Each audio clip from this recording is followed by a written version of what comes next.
Une histoire qui débute en 1970 avec des études de l'INRA, l'Institut national de la recherche agronomique, sur la charca, une maladie qui touche les fruits à noyaux.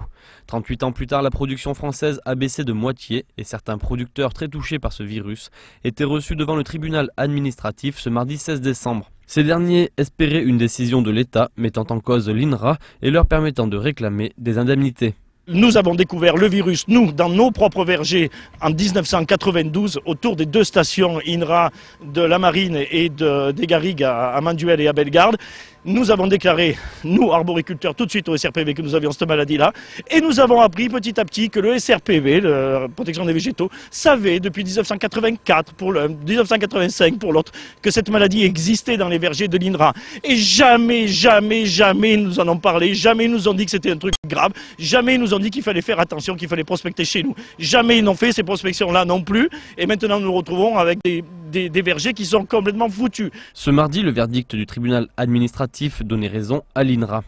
Incompréhension totale chez les agriculteurs au vu des preuves présentées. Je pense qu'on a affaire à une raison d'État.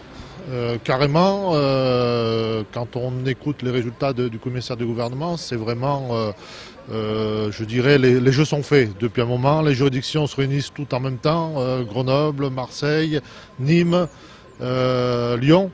Donc toutes les dates ont été fixées à peu près au même moment. Sur place, dans les vergers, on constate bel et bien l'avancée de la maladie. Les arbres touchés doivent être arrachés et brûlés. Pour Philippe Bois, dont les parcelles touchent les vergers de l'INRA, pas de doute sur l'origine de la maladie. Là, il y a beaucoup d'arbres charqués encore ici. Là, il y en a de moins en moins. Là, il n'y en a plus. Là, il n'y en a plus. Ça veut dire que la maladie vient bien de là vers le nord. Là-bas, il n'y a pas de charca, pas de charca, pas de charca.